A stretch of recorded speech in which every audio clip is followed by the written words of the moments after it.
September historically has been a bad month for Bitcoin, right? If you look at this month so far, surprisingly, this month is barely in the red. A lot of people think, well, we're like way, way, way down in August. We're not. We're barely in the red. And we actually had a green July. And in June, even though we had a red, it wasn't bad. May was good. April was bad. And then we had pretty good February and March, obviously, right? But if you look at September, traditionally speaking, September is not a good month.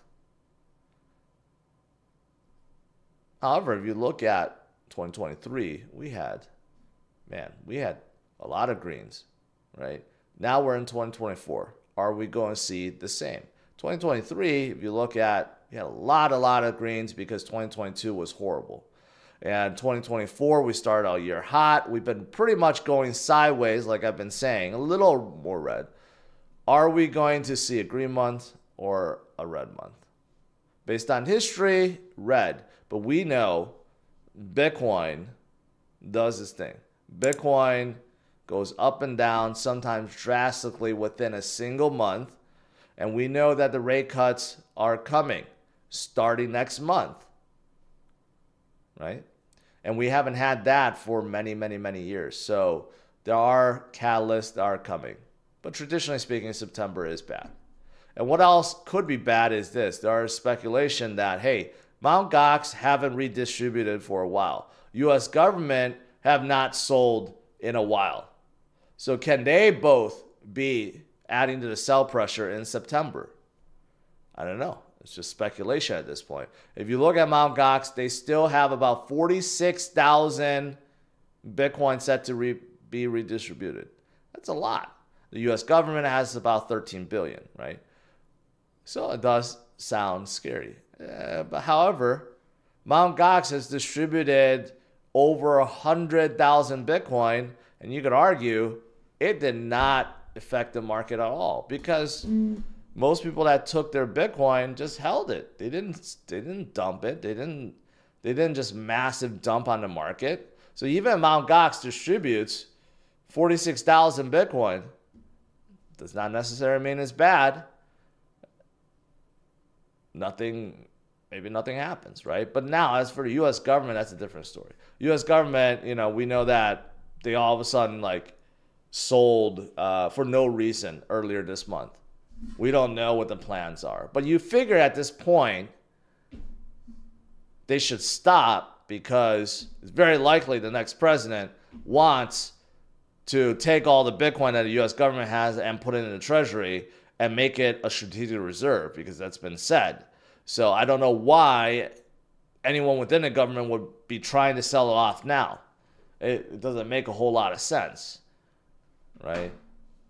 So, yeah, so we got a couple, like I said, a couple fuddish things going on in September. What that doesn't mean is go be true. Ultimately, these are all distractions.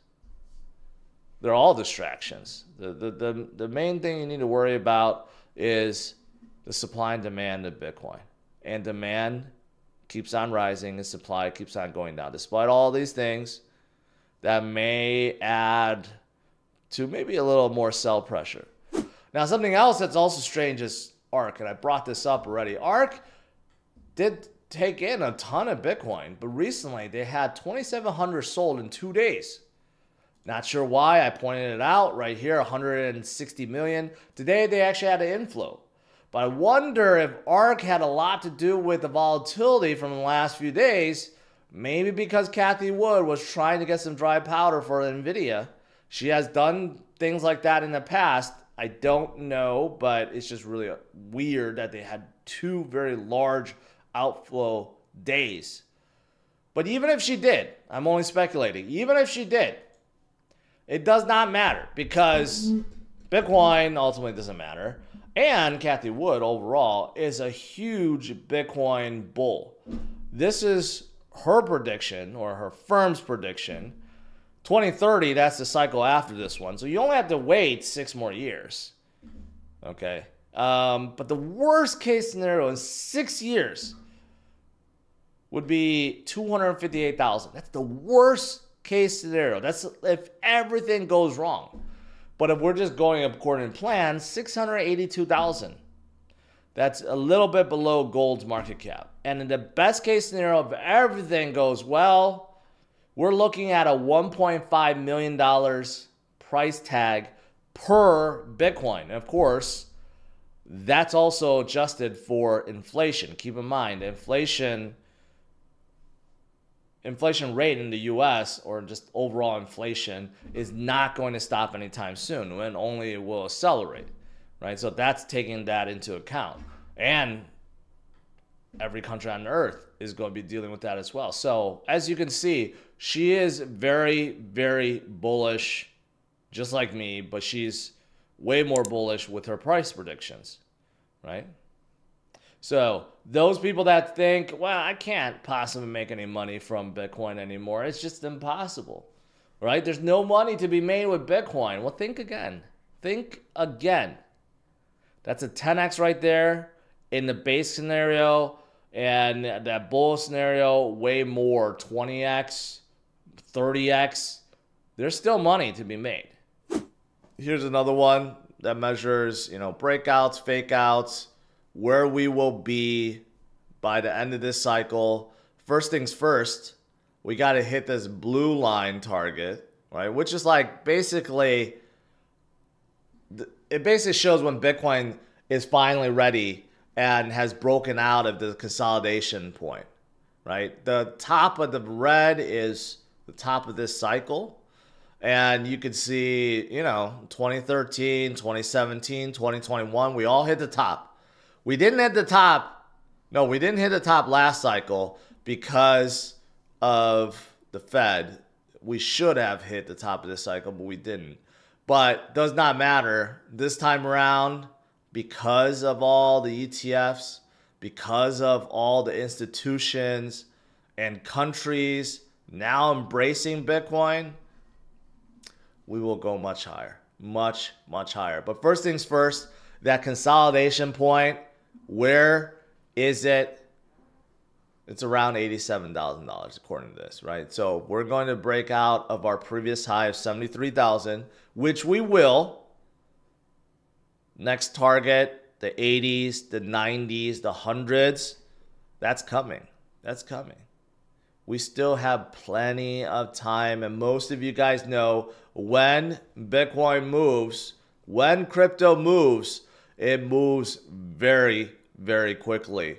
Within a single month, we can have a huge rise. Here's another one. Again, we have a lot of patterns like this, right? Where it just seems like things don't move. Bitcoin just continues to go sideways.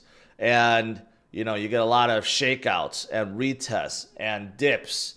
And it just seems like Bitcoin never goes anywhere for months upon months upon months. Doesn't that sound familiar? We've been through it. You guys remember in 2023 how bad it was when Bitcoin was stuck around 20-something thousand? Would not move until we hit the next mark of 40s. We doubled. Same thing in the 40s. We did not move for months upon months until we did, to the 70s. So now we're kind of in the same pattern. Months upon months, we're not moving, we're going sideways, but we're in our 60s. We're not in the 40s. We're not in the 30s. So those that doubt and say, well, Bitcoin will never go up. Did you not experience what happened within the last year? We literally tripled from our bottom of last year, from our 20s to 60s. We tripled from 1 year ago. And the same thing just happens over and over and over, but you just have to be patient. Once we're done with this sideways consolidation movement, we're going higher. We're going to form that next leg up. And, maybe then it becomes boring again around 90,000 or 100,000.